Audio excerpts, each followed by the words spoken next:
په کابل کې د نقاشۍ د هنري آثارو 2 ورځنی نندارتون جوړ شو. د مصطفی نوابي د نقاشۍ لسګونه آثار په دغه نندارتون کې نندارې ته وړاندې شول.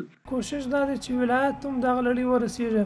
په ولایت کې زموږ خلک په دې خبر سي چې موږ دغسې هنرمندان لرو، دغسې خطاطان لرو، نو بیا د دې څه وروسته موږ غواړو چې یوه خارج ته زموږ د هنرمندانو دغه لاسي صنایع هغه د دوی چې کومې کارنامې کړي دي، کوم شیان یې لیکلي دي، خارج ته واستوو. با ایجاد نمایشگاه هنری بر علاوه که به هنرمند زمینه سازی میشه، ما هنر خود به مردم نشان میدیم که هنر افغانستان اینقدر هنرمند ما توانمندی داره و کار را ایجاد کردن.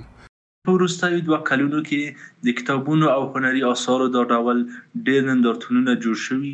کابل ښاریان وایي چې دغه نندارتونونه د ښاري فرهنګ په پیاوړتیا کې رغنده رول لري.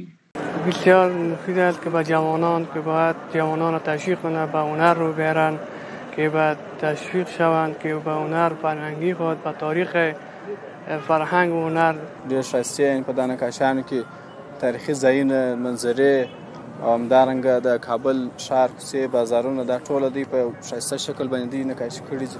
د استاد نوابي هنري آثار او نقاشۍ په کابل کې په خزاني نندارتون کې نندارې ته وړاندې شول. دغه نندارتون به 2 ورځې دوام وکړي. عمر خان لودین، تایم نیوز، کابل.